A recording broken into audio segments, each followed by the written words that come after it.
Hello slashing friends, this is my guide if you want to easy level up your rogue on Diablo 4. From the start to the level 70, you'll see that it's quite easy to do with this setup. I'll explain everything in that video, and if you like the content, don't forget to subscribe.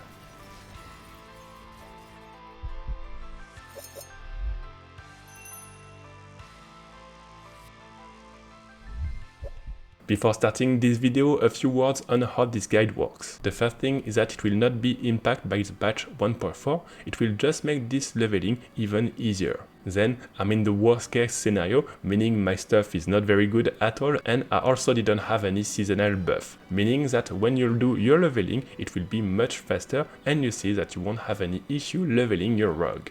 I also wanted to give you some insight because with the patch 1.4 you have something new which could change a bit the way that we are leveling. You'll see that in the end it doesn't change much, but I wanted to give you the info on it. In this guide I'll tell you that you need to go in T3 between level 40 and 45 and in T4 at around level 60.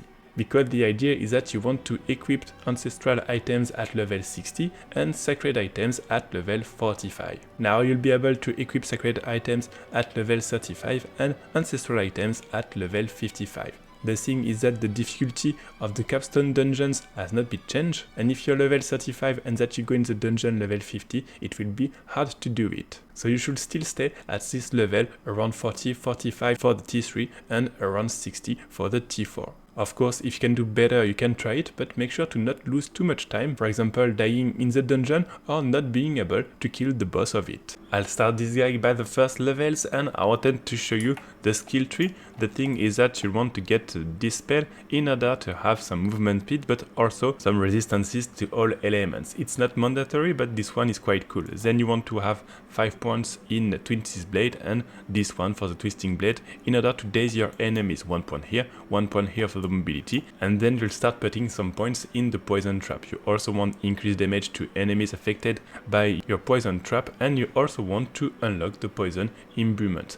After that you put 5 points here, 5 points here, 1 point here, and if you want 1 point here too. I'll of course later give you the full skill tree, but you have the first levels and the skill order. The only aspect that you want to play with this leveling build is the one on the Twisting Blade, and you'll need to do the Jedi Vigil in order to unlock it. It's a quick dungeon, just rush to the end and use the mobility spell of your rogue, and like that you'll be able to use it when you want.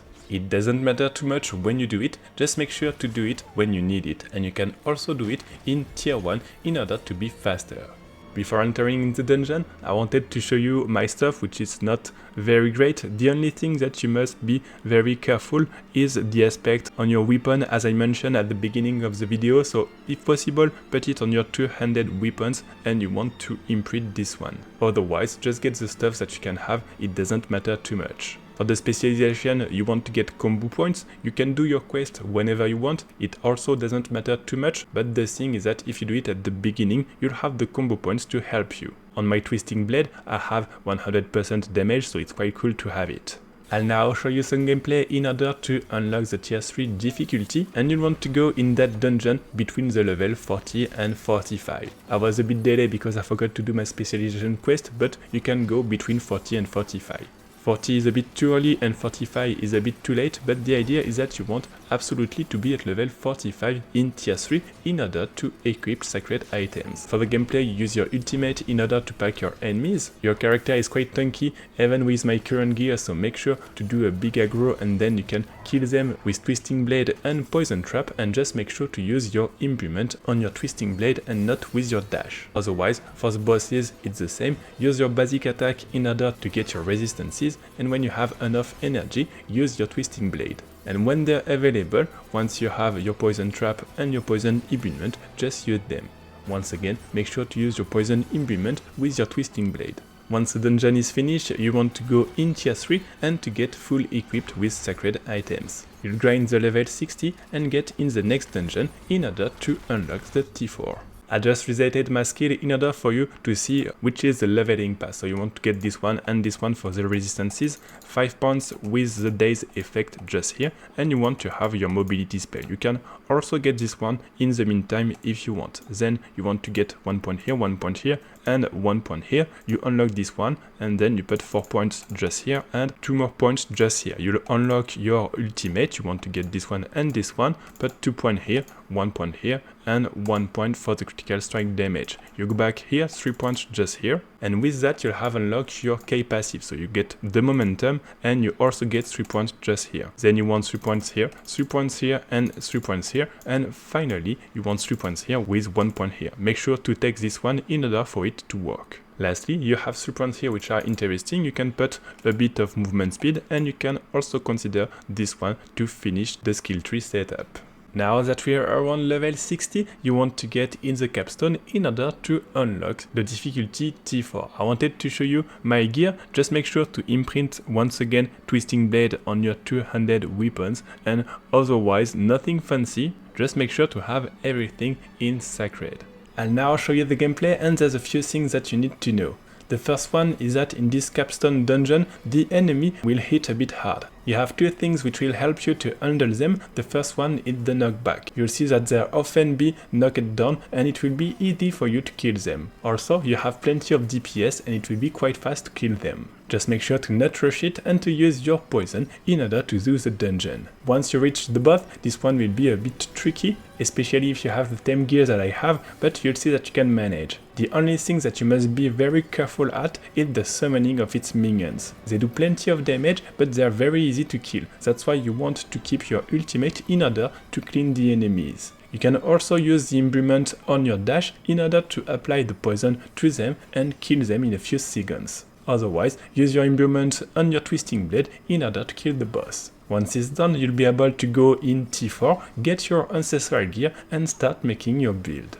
A last word on this fight, you can also remove some points in the mobility, put them in the healing on the critic, and you can also put some points on your basic attack in order to give a small boost to your character for this fight. For the Paragon, you have two choices. You can go for the Twisted Blade one, and you want to get this one, and then unlock this node in order to boost your damage. Or if you don't want to reset your Paragon, you can start with the ones that you plan to go on level 60 with Ancestral Gear. Before telling you where you should be farming, I wanted to give you a sum up of what I just did in this video. So for level 1 to 45, you'll be farming experience in tier 2. Then at around level 45, you want to get in tier 3 and be equipped with full sacred items. You'll keep farming until you reach level 60, and then you want to move in tier 4 in order to be equipped with ancestral items. Once it's done, you can move to your build by putting the right aspect. After that, once you're level 70, you can go in nightmare dungeons and also farm specific uniques, for example, if you need to kill Varshan in order to get the ring.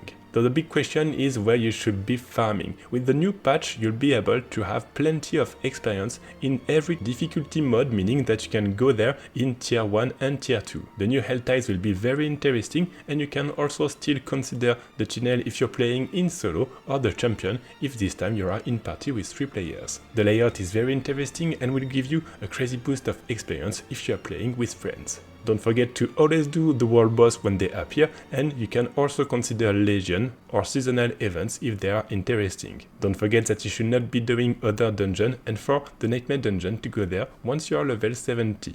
I also wanted to give you a few aspects that can be interesting in the leveling, even if of course they're not mandatory. Everything boosting your resource will be interesting, and poison and physical damage. You can also get some resistances or armor, and everything boosting your core skills. Finally, you can also think about the poisoned imbuement. A last word before finishing this video, don't forget that you'll always want to have an elixir and incense in order to boost your experience. They'll be much easier to have in the new patch and greatly boost your experience. You also want the seasonal buff if there's one, and finally, playing in a party will always give you a buff. So make sure to try to always have them up. Thanks for watching this video. Don't forget that you have all our leveling builds on slashingcreeps.com/Diablo4, and as always you also have our guides and builds on Diablo and the other games.